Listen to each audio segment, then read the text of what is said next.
방송통신대학교 교육학과에서 교편을 맡고 있는 정민승이라고 합니다. 이렇게 만나 뵙게 돼서 반갑게 생각합니다. 이 책을 출간하시게 된 계기를 좀 알려주십시오. 남편과 같이 이 책을 썼는데 남편이 이제 사회학을 합니다. 그리고 제가 이제 교육학을 했는데 두 딸이 둘 다 대안학교를 다녔습니다. 그래서 뭔가 새로운 교육을 한번 해보자 이렇게 생각을 했는데 생각보다 그 과정이 쉽지가 않았어요. 그래서 우리 스스로에 대해서도 새로운 교육, 대안적인 교육을 하는 게 이렇게 어려운 일이구나라는 생각을 했었고 딸 스스로도 굉장히 어려움을 많이 겪었어요. 그런 과정을 거치면서 교육 상황이 훨씬 더 좋아진다면 그래서 입시라고 하는 것에 대해서 많은 아이들이 해방된다면 이 책이 필요 없기 때문이다라는 것이었는데요. 그런데 아직까지도 이런 내용이 그대로 작동을 하고 있는 사회였던 거죠. 여전히 지금도 오히려 더 지금 신자유주의적인 문화 속에서 이 교육이라고 하는 것이 왜곡된 그런 현실이다라는 생각이 듭니다. 이 책에 대해서 간략한 내용들을 좀 소개해 주시면 어떤 내용인지. 이 책 제목 자체가 이제 부제로 입시 가족에 대한 교육 사회학적 분석으로 되어 있죠. 이 책을 기획하게 된 그 배경이 실질적으로 우리가 겪은 문제를 학문적으로 한번 조명해 보자라고 하는 것이었고, 그래서 일부에서는 저희 남편인 사회학자가 입시 문제를 조명을 한 겁니다. 그래서 이제 사회적 분배 문제라든가 왜 도대체 입시라고 하는 것이 이렇게 중요해졌는가? 그 다음에 입시 가족이라고 하는 것이 어떤 장치로 우리의 사회 속에서 기능하는가? 그래서 계속되어 왔던 입시의 제도의 변화라든가 그 과정 속에서 무도덕적인 가족관이라든가 또 연대 없는 평등주의 이런 것들이 우리 사회의 문화가 되는 과정을 한번 정리를 한 것이고요. 제가 이제 그 바톤을 이어받아서 교육학적인 대안을 제시해보자라고 해서 가족의 유형을 분석하고 각 유형마다 어떤 방식으로 우리가 실천을 해나갈 때 자녀에 대해서 또 우리 스스로에 대해서 조금 더 행복한 그런 삶을 영위할 수 있는가라고 하는 문제를 한번 짚어본 것이죠. 독자나 도서관 이용자분들한테 추천해주고 싶은 글귀가 어떤 건지 그 이유는 뭔지 이런 것들을 좀 알려주세요. 사랑에 기초한 가족은 자녀와의 관계도 사랑과 감정 교류를 중심으로 이루어지게 하며 모든 감정 교류가 그렇듯이 평등한 상호 존중을 요구합니다. 이것은 역사적으로 특수한 상황입니다. 부모는 이제 권위와 권력이 아니라 감정 교류와 배려를 통해서만 아이의 행동을 조정할 수 있게 됩니다. 우리가 가족이나 가족의 사랑, 가족 관계라고 하는 것을 굉장히 보편적인 것이라고 생각을 하죠. 하지만 현대의 가족은 굉장히 특수한 형태의 가족이고 지금 이렇게 아이들과 평등한 관계다라고 하는 것도 상당히 특수한 그런 역사적 상황이다라고 하는 겁니다. 그래서 그런 어떤 낭만적 그 사랑과 가족의 형성이라든가 아이들이 어떻게 해서 중요해졌는가라고 하는 분석 위에서 이런 글귀가 선택을 했던 것이고요. 두 번째는 66쪽인데요. 식민화, 분단, 전쟁이 가져온 사회적 해체는 양면적인 과정이었습니다. 그것은 모든 사회적 위계와 신분적 질서 그리고 문화적 차등을 파괴하는 거대한 사회적 평준화였습니다. 다른 한편으로는 전통적 위계의 파괴와 더불어 전통적 가치나 사회적 유대감 그리고 연대의식 또한 송두리째 파괴된 것입니다. 라고 하는 겁니다. 그러니까 우리의 역사 속에서 일제강점기 그리고 어떤 분단과 전쟁의 경험이 우리의 가치체계 자체를 파괴하고 가치가 없어지는 것과 더불어서 한편으로는 평등한 사회를 가져오게 했다는 거죠. 그래서 우리가 입시에 대해서 이렇게 몰두하는 이유 중에 하나가 아주 평등하게 뭔가를 만들 수 있다. 그런 관계를 만들 수 있다. 그런데 연대감은 없는 거죠.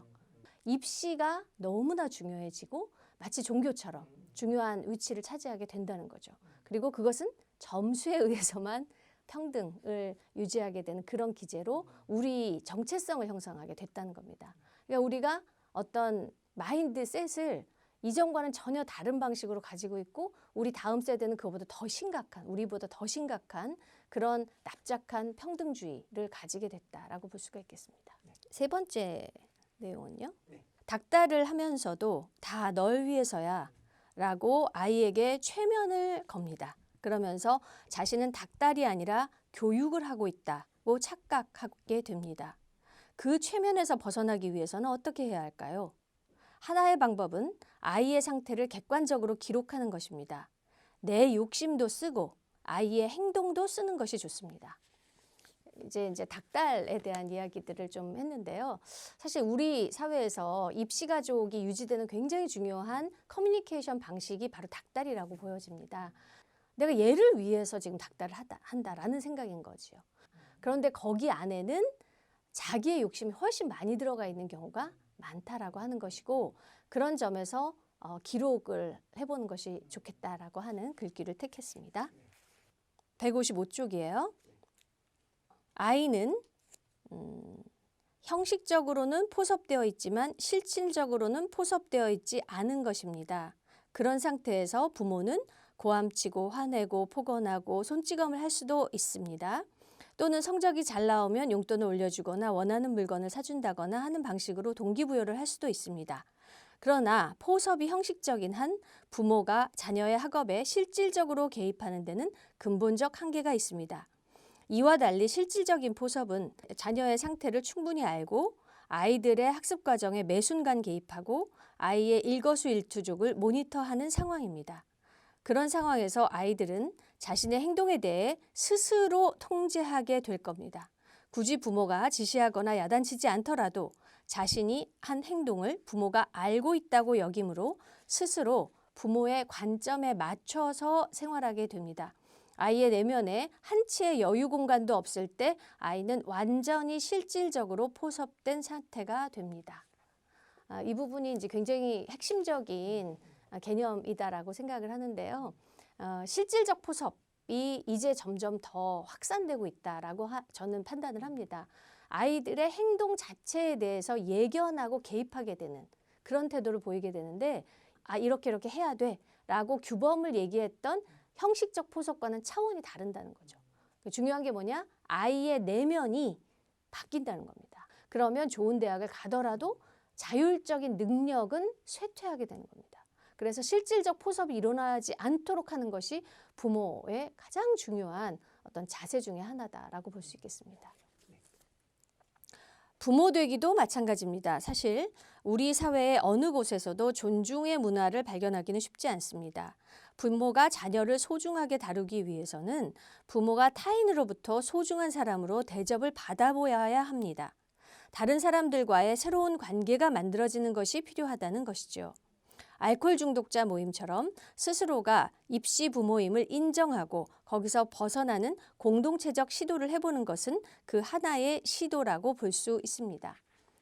제가 이 부분을 택한 이유는 이제는 그러면 이제 어떻게 나아가야 될 것인가라고 하는 부분에서 이런 모임, 집단을 통한 자기 반성이 필요하다라는 판단 때문입니다. 그런 점에서 이 공동체적인 활동과 집단적인 어떤 소통 이런 것들이 좀 기반이 되는 것도 굉장히 중요하다라고 생각이 듭니다. 알겠습니다.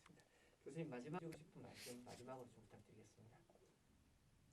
사실 학자로서 책을 쓸 때는 대개는 이제 학문적인 관심에서 시작되는 경우가 많이 있죠. 그런데 이 책은 굉장히 실천적인 문제의식에서 시작이 된 것입니다.